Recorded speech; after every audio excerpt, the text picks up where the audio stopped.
Le gouvernement américain s'apprête à publier un rapport sur les phénomènes aériens non identifiés, très attendu, on peut l'imaginer. Le Congrès a ordonné l'an dernier à l'exécutif d'informer le grand public sur ces activités de l'unité du Pentagone qui était chargée d'étudier les phénomènes. Et récemment, en fait, il y a une dizaine de jours, un épisode de la populaire émission américaine d'information 60 Minutes sur le sujet a eu beaucoup de retentissement. On se souvient aussi que le Pentagone a publié des vidéos prises par des pilotes de la US Navy qui montraient ce qui semble être des ovnis ou plutôt ce qu'on appelle des phénomènes aériens non identifiés selon l'appellation des militaires. Alain Juillet s'est prononcé publiquement sur la question et il est bien placé pour le faire. Monsieur Juillet est l'ancien patron du renseignement à la DGSE, le service du renseignement extérieur français. Bonjour, Monsieur Juillet. Bonjour. D'abord, une petite précision peut-être. Est-ce que vous avez hésité à une époque de votre vie à commenter ce qu'on appelle aujourd'hui effectivement des phénomènes aériens non identifiés? Parce que on peut vite être mis sur le bas-côté quand on parle de ces choses et pris pour un illuminé. Alors, j'ai pas eu l'occasion de m'exprimer là-dessus parce qu'en définitive, je me suis exprimé il y a très peu de temps dans le cadre d'un documentaire que je réalisais sur autre chose, dont le réalisateur, si vous voulez, à la fin m'a dit « Tiens, je suis en train de faire une émission sur les ovnis, sur les phénomènes non identifiés. » Et à ce moment-là, on a discuté et il m'a dit « Mais ce que vous me dites m'intéresse, est-ce que je pourrais vous interviewer ?» J'ai dit « Pourquoi pas ?» Et je me suis retrouvé, donc il y a peu de temps en définitive, en train de parler de ce phénomène, mais que je trouve intéressant, d'autant plus intéressant que certains témoignages, si vous voulez, récents, et dont vous venez de parler en particulier, les films pris par les pilotes de la Navy il y a quelques années, montrent effectivement qu'il y a quelque chose. Est-ce que le renseignement, de manière générale, vous étiez aux opérations à la DGSE, s'intéresse, sans en parler peut-être, à ces phénomènes depuis longtemps? Non, enfin, moi, je peux vous parler en ce qui concerne les Européens. Le problème, non. Si vous voulez, pendant très longtemps, ces phénomènes étaient contrôlés par l'armée aérienne, donc les forces aériennes, l'Air Force, parce que c'était eux qui étaient concernés. En définitive, des objets volants non identifiés, ça concernait la défense aérienne.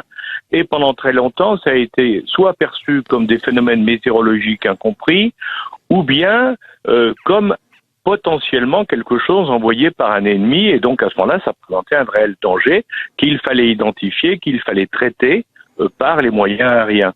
Donc on n'était pas du tout dans une logique qui apparaît de plus en plus ces derniers temps et qui devrait apparaître encore plus, si j'en crois ce qu'il dit, dans le rapport qui va être publié par le Congrès américain. Oui, parce qu'on risque d'y apprendre des choses qui pourraient être pour le moins surprenantes, mais on a déjà des indices, parce qu'on a vu certaines de ces vidéos auxquelles vous référiez à l'instant, et il y a le patron sortant de la National Intelligence, M. Ratcliffe, qui disait publiquement, et ça c'est tout nouveau, oui, il y a des mystères qu'on n'arrive pas à s'expliquer. But frankly, there are a lot more sightings than have been made public. Some of those have been declassified. When we talk about sightings, we're talking about objects that have been seen by Navy or Air Force pilots or have been picked up by satellite imagery that, frankly, engage in actions that are difficult to explain, that movements that are hard to replicate, that we don't have the technology for, or traveling at speeds that, exceed the sound barrier without a sonic boom. So, in short, things that we are observing that are difficult to explain. And so, there's... Alors, M. Ratcliffe qui dit des choses absolument difficiles à expliquer, des appareils qui défient les lois de la physique moderne.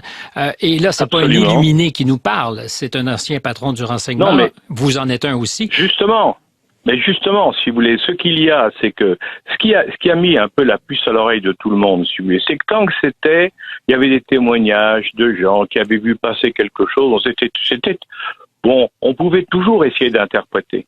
Mais à partir du moment où on a, par exemple, ce qui s'est passé pour la Navy, un porte-avions, le plus gros porte-avions américain, qui identifie sur ses radars quelque chose, qui fait décoller ses avions arrivent sur la cible est identifié et les radars de bord et les radars de tir et les radars de bord des avions se verrouillent sur la cible. C'est-à-dire que c'est pas les pilotes, ce sont les radars eux-mêmes qui s'automatisent sur la cible et qui enregistrent. Et on voit, en particulier dans un des films qui ont été pris, on voit une cible qui passe de 0 km/h à plus de 10 000 km/h en un dixième de seconde, si vous voulez, ce qui est rigoureusement impossible pour des engins humains, ça c'est clair. On en voit un autre qui rentre dans l'eau à la même vitesse, il continue à aller aussi vite sous l'eau et il en ressort. Là encore, nous ne savons pas faire. Donc, à l'évidence, on est devant quelque chose que nous ne maîtrisons pas. Alors, bien sûr, vous avez toujours la tentation de dire, mais ce sont nos ennemis, alors, pour les Américains, les Russes ou les Chinois, qui sont en train de faire des mauvais coups. Et les autres disent pareil. D'ailleurs, les Russes ou les Chinois disent, mais ça doit être les Américains. Mais le problème, et là c'est un homme du renseignement qui vous dit ça, dans la réalité, il n'y a pas de secret qui ne sorte pas au bout de quelques années. Donc, aujourd'hui, Donc, s'il y avait véritablement un pays qui avait trouvé des choses extraordinaires, absolument défiant toutes les lois de la physique, à ce moment-là, on le saurait, on aurait des rumeurs, on aurait des bruits, on aurait quelques éléments. Or, nous n'avons rien. Donc, effectivement, ce que vient de dire le patron de l'intelligence, du National Intelligence américain, nous donne devant quelque chose que nous ne comprenons pas.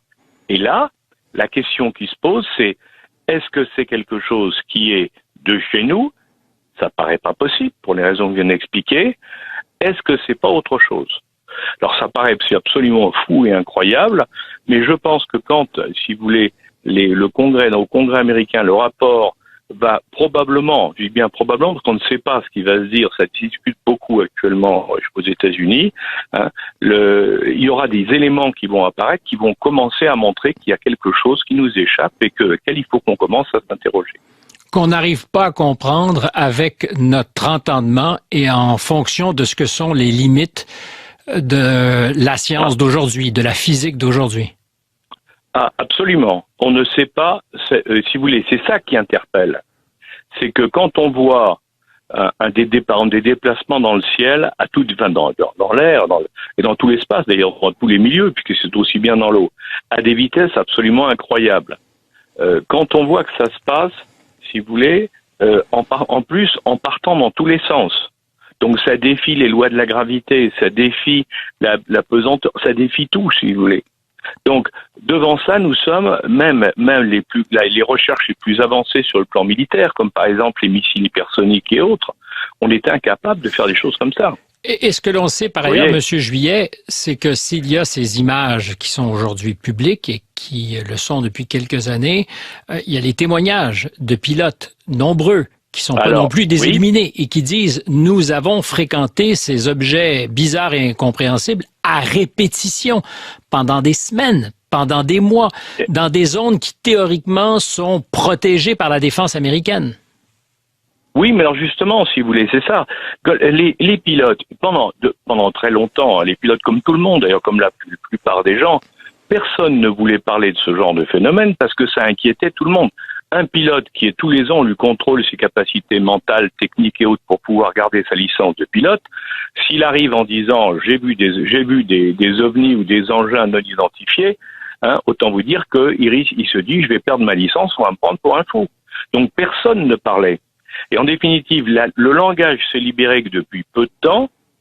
Et quand les pilotes parlent, alors il y a eu récemment des émissions aux États-Unis organisées par Luis Elizondo, un ancien de la CIA, dans lequel justement il a interviewé des quantités de pilotes américains.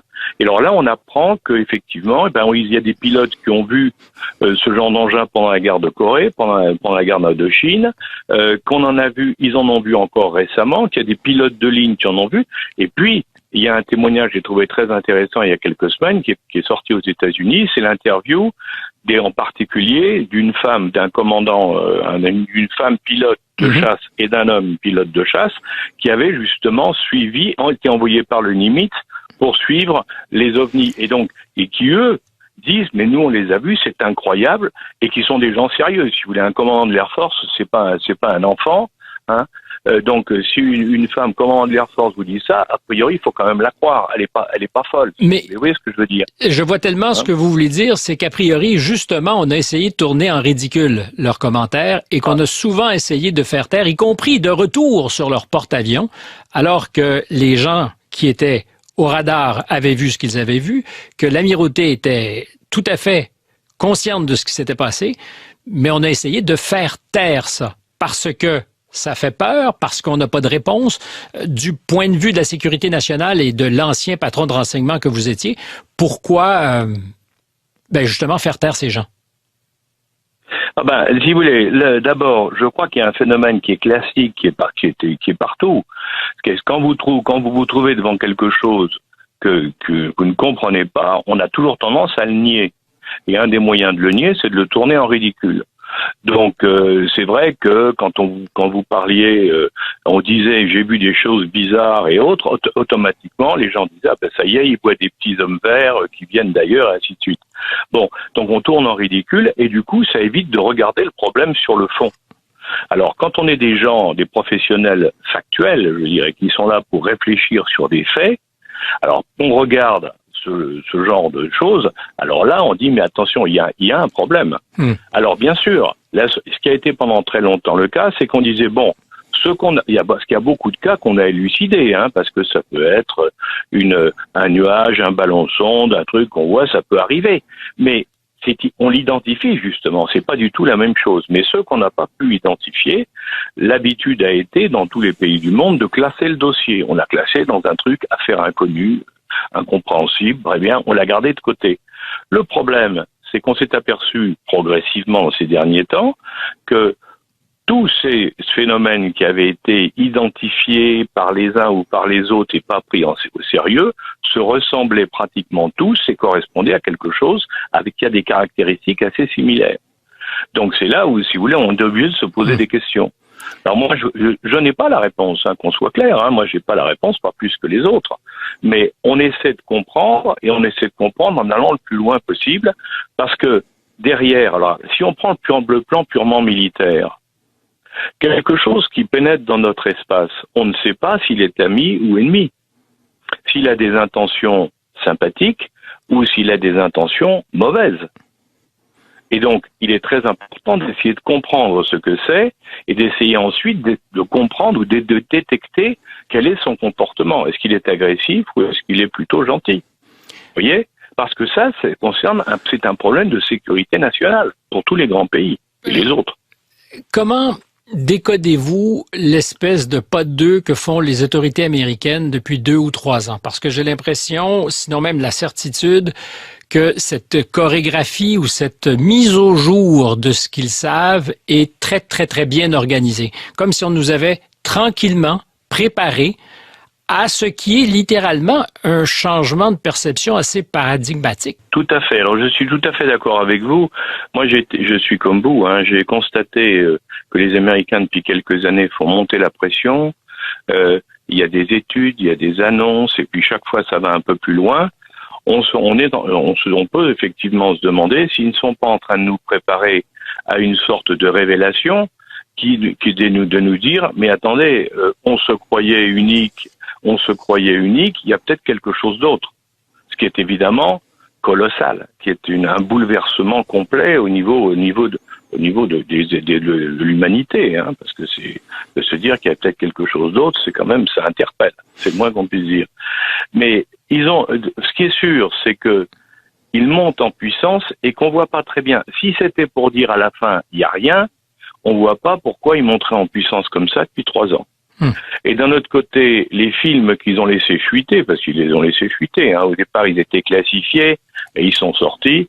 Autant vous dire que s'ils sont sortis, c'est parce qu'il y a eu un feu vert, bien entendu, du département de la Défense. Et s'ils sont sortis, c'est parce que justement ils veulent nous préparer à quelque chose. Parce que c'est vrai qu'il faut pas que les gens non plus, si vous voulez, les spectateurs, les auditeurs, les Canadiens, les Français, se retrouvent, se posent des questions et s'affolent. Il faut leur dire non, vous inquiétez pas, il y a quelque chose. On cherche, on regarde, on essaie de comprendre. Ça paraît pas agressif, mais il y a quelque chose d'autre.